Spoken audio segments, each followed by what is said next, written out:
ও বাজান ও যুবক, একটা আমল আমি আপনাদেরকে শিখাই দিই। যারা রাস্তাঘাটে চলাচল করেন, একা একা বাড়ি আসতে পারেন না, একা একা ঘুমাইতে পারেন না, সূরা ইখলাস একবার পড়বেন, সূরা ফালাক একবার পড়বেন, সূরা নাস একবার পড়বেন, পারলে আয়াতুল কুরসি একবার পড়বেন।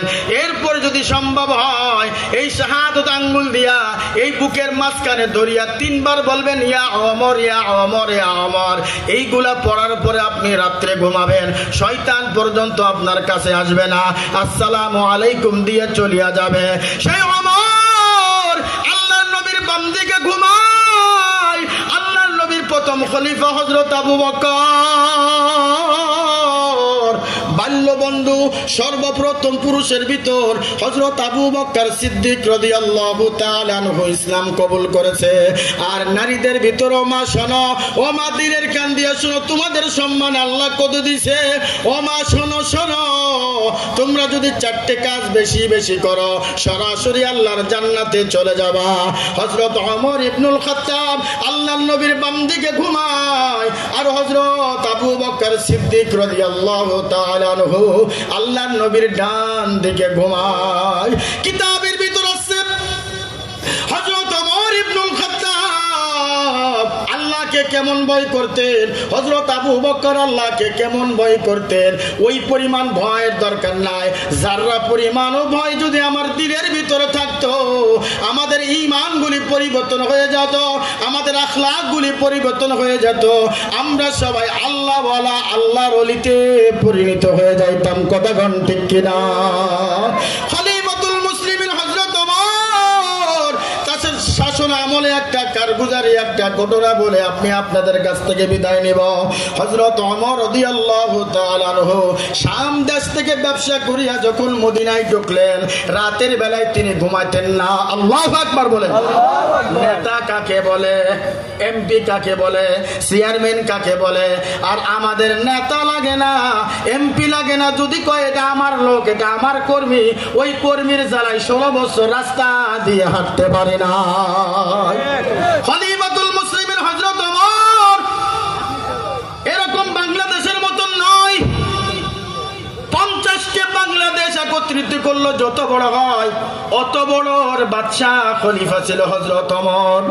হযরত ওমর রাদিয়াল্লাহু তাআলা আনহু শাম দেশ থেকে ব্যবসা করে যখন মদিনায় ঢুকলেন, হযরত ওমর ইবনুল খাত্তাব আসলামকে ডাক দিল, আসলাম আমাকে একটা চাদর দাও, কালো একটা চাদর দাও। আমাকে যদি মানুষ চিনে ফেলায়, দেখে ফেলায়, তাহলে কেউ ইবাদত করবে না, ভয়ে কেউ চলবে না। হযরত ওমর ইবনুল খাত্তাব একটা চাদর মুড়ি দিয়া রাস্তা দিয়ে ঘরে। বাজান দিলের কান দিয়া শোনো, মুরাকাবার নিয়তে শোনো, মনে মনে নিয়ত করো আমার জীবনের শেষ বয়ান, মনে মনে চিন্তা করো আমার জীবনের শেষ মাহফিল। এই মনে করিয়া বয়ানটা শোনো, পারলে 2-1 ফোঁটা পানি ফেলে তওবা করে আজকে বাড়িতে যাব।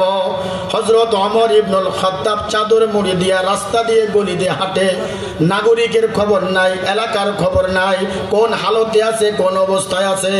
হযরত ওমর ইবনুল খাত্তাব তাকায় দেখলেন দূরে একটা টিম টিম টিম টিম করে আলো জ্বলে। ওই পাহাড়ের গুহার ভিতর থেকে একটা টিম টিম টিম টিম করে আলো জ্বলে। হযরত ওমর আস্তে আস্তে আস্তে ওই গুহার কাছে গেলেন, যে দেখে 2-3টা বাচ্চা, একজন মা জনম দুঃখিনী চুলার ভিতর আগুন দিছে, ওর উপরে একটা পাতিল দিছে, ওই পাতিলের ভিতর পানি দিছে, ওই পানির ভিতর পাথর দিছে আর জাল দিচ্ছে। সন্তানগুলি আম্মু আম্মু বলে ডাকতে, মাগো তোমাকে বলেছিলাম মদিনায় যাইবেন না। ওমর তো এখনো খাবার পৌঁছাই নাই। ওমর কিন্তু সামনে দাঁড়ানো। ওমর এখন পরিচয় দেন না। যদি পরিচয় দিয়েই দেয় তাহলে বাচ্চাগুলি ভয় পাবে, মাও ভয় পাবে। হযরত ওমর শুনে আর চোখের পানি ছেড়ে ছেড়ে কান্দে, আল্লাহ এখনো পর্যন্ত খাবার পৌঁছাইতে পারি নাই। আর আমার টাকার অভাব নাই, পয়সার অভাব নাই, ক্ষমতার অভাব নাই, চেয়ারের অভাব নাই। আল্লাহ পাক রব্বুল আলামিন বলেন 3 শ্রেণী মানুষদের দিয়ে আল্লাহ পাক জাহান্নাম উদ্বোধন করবেন। 1 নম্বর হলো শহীদ, 2 নম্বর হলো আলেম, 3 নম্বর হলো ধনী ব্যক্তি। কথা হয় না, কথা হয় না। তুমি হজ করেছো কেন? তোমাকে মানুষ আলহাজ বলবে, তোমাকে মানুষ আলহাজ বলে ডাক দিবে। দেখবেন 7 লক্ষ টাকা দিয়ে হজ করে আসছে, ফজরের নামাজ জামাতে পড়ে না। কথা বল না কে? অনেক আলেম আছে বলবে কি তোমার গলা ভালো ছিল, তোমার এলেম অর্জন করেছো, মুফতি হয়েছো, মুহাদ্দিস হয়েছো, দিনের কথা বলবা, আমলের কথা বলবা, ইখলাসের বয়ান করবা, চোখে পানি আসবে, তুমিও বাঁচবা, তোমার মুসল্লিও বাঁচবে। কিন্তু না না, তুমি 1 ঘন্টা ওয়াজ করিয়া 40,000 টাকা নিয়ে গেছো। কথা হয় না? 50,000 টাকা নিয়ে গেছো। আবার কয় যদি 50,000 টাকা না দাও স্টেজে আমি উঠবো না, গাড়ির চাক্কাও ঘুরবে না। এরকম আলেম দিয়ে আল্লাহ পাক সর্বপ্রথম জাহান্নাম উদ্বোধন করবে। ধনীকে ডাক, কষ্ট হচ্ছে, কষ্ট হচ্ছে, চলবে চলবে। কারা কারা চলার পক্ষে আছেন 2 হাত তুলে দেখান। লিল্লাহি তাকবীর। হয় নাই বালুকার মুসলমান, হয় নাই।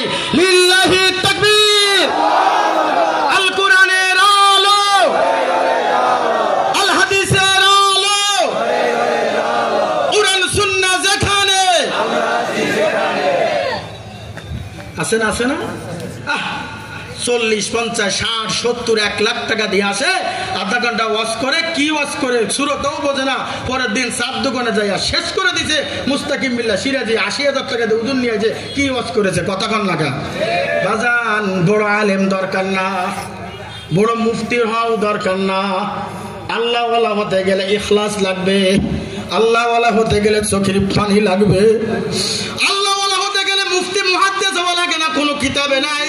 তুমি মুফতি হও, তোমার আল্লামা বলবে আলেম, বা তুমি ওলি হয়ে যাবে না। একজন রিক্সা চালকও আল্লাহর ওলি হতে পারে। 3 নম্বর হলো দানবীর। কি কি?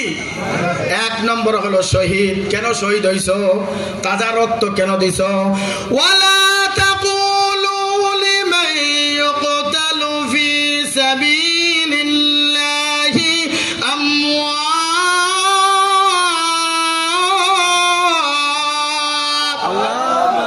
বাল আহইয়া ওয়ালাকিন লা তাশউরুন।